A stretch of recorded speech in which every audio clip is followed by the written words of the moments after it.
Hey, Bestie, you home? I'm finished with my pre-med courses for the day, and I've got two slushies. One of them has your name on it.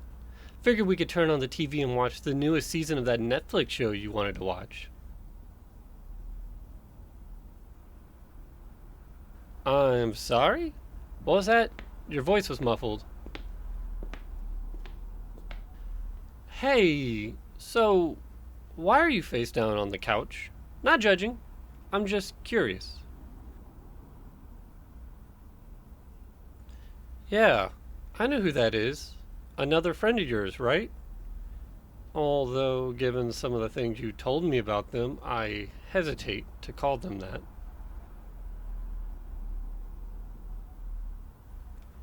Your phone? Sure, I'll take a look. This is absolutely vile. To think they would say these sort of things about you while demanding you support them.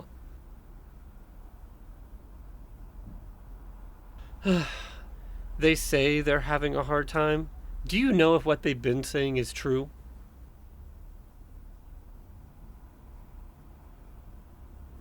I know you want to trust them, but do you have any proof of what they've said?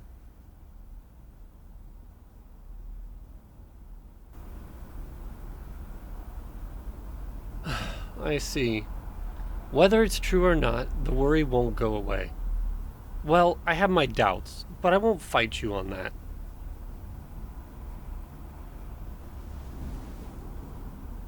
Sit up. Scoot over. I want to talk about this with you. Pre med best friend to best friend. Now, you say that you trust what this person is going through. Do you really believe everything they've said?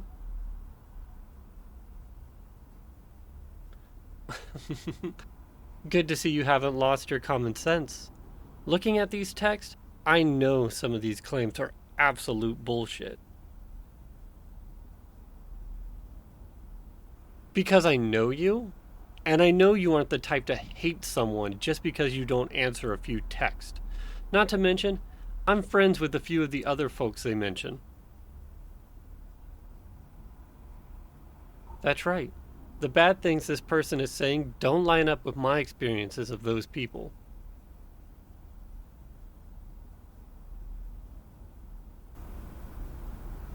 Ugh. They may not be thinking rationally right now because of everything upsetting them. Is that what your therapist said?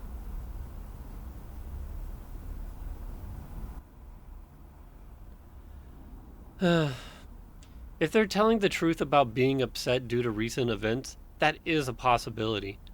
But they are still treating you unkindly. That doesn't give them the right to treat you badly, even if they are telling the truth.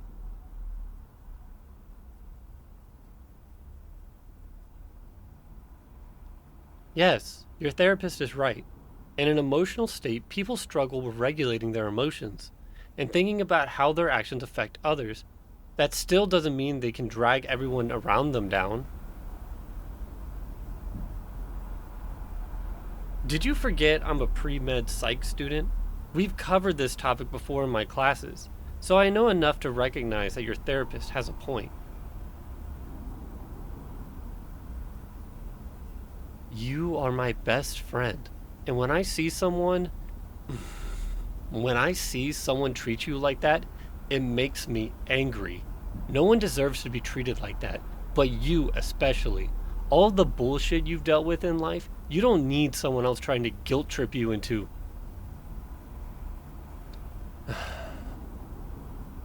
I'm sorry. I got a little heated.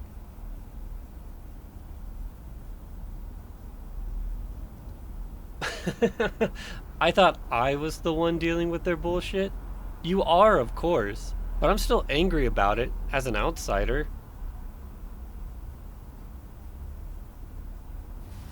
You aren't a bad person for losing your patience. Even if they really are dealing with something heavy, they should be taking it to therapy, not making you feel like shit to validate themselves. Ugh, that's tricky. They live close enough so blocking them isn't an option. And we don't want them slinging mud about you to others. Personally, I don't care. I'd cut them out like a tumor for talking to anyone like that, especially if they were trash talking me or someone else I loved. Ugh. But with them being as close as they are, and as popular as they are in our social circles, that creates a difficult situation for you. Have you thought about gray rocking them?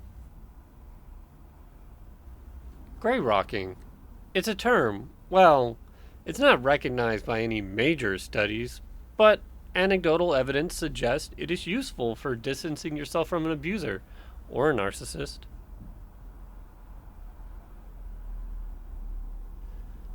I know you're reluctant to label them as abusive, but even without the distinction, I think gray rocking will help you in this situation. From what I've read, I really think it would help. The attacks on your character and the way they keep fixating on past mistakes, what they want is an emotional reaction from you since it draws you in. If you gray rock, you are essentially denying them the reaction they want. They'll be upset, but ideally they'll start to cut back on engagement with you as you refuse to give them an emotional response.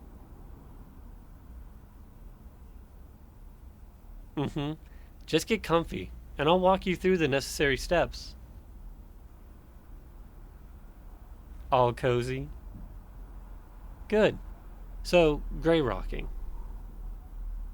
Gray rocking involves pushing back on narcissistic or toxic behavior by becoming bland or uninteresting. Being unresponsive to all efforts by the narcissist to bait out responses. The key is to not engage or give them anything to latch onto. When you start gray rocking, they will attempt to bait out emotional responses. They will be angry, attempt to guilt trip you, all in an attempt to goad you into responding to them. You must not engage or give them anything they can latch onto. Well, let's look at one of the most recent messages they sent from last night. I need you to respond to me. Don't you care? It looks like in the moment you responded with a very emotionally charged assurance that you did care, and that you were just feeling overwhelmed, which they latched onto, and downplayed your pain in comparison. Next time they say something like this, try a more neutral response. Something like, I'm sorry, I had a busy day today, or I had another commitment I needed to keep. Keep it short, neutral, and objective is the key word in this equation. Think about all the things they've said about our other friends, or how they try to project things onto you. One of the key tactics a toxic or narcissistic individual uses to control the narrative is making you question reality. They'll impose emotions or events on you that go against what you know. Even if you know what they said has no basis, it can still make you question yourself, putting just enough of a distorted view out there with enough emotion that you start to feel like you may be in the wrong, and that is how they lure you in. If those events involved a few of your other friends and you feel uncertain, ask them what they remember. Keep yourself grounded and do not let them distort your memory of what happened. It's one thing for them to reveal how they really felt about something. It's another thing for them to insist on something you know wasn't true. Do you understand?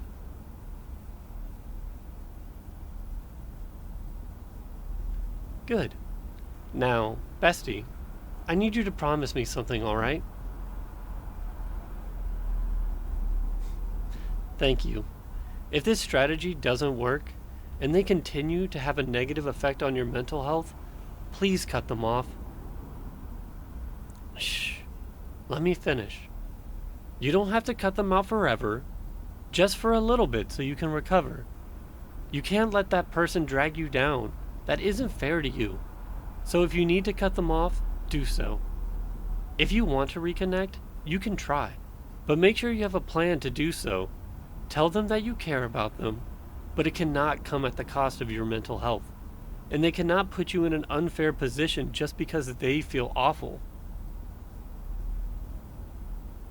If they refuse to accept your boundaries, then the temporary cutoff becomes permanent. Even if they are in a bad place, That's an explanation, not an excuse. No one has the right to step over your personal boundaries. Everyone has that right.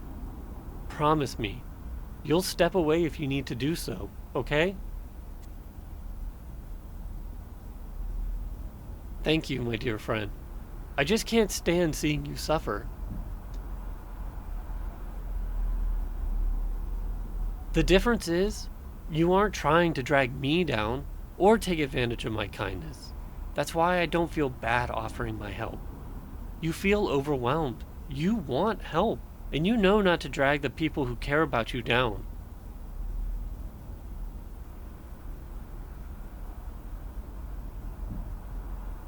Besides, you know how much you mean to me. I'll be here for you, I promise.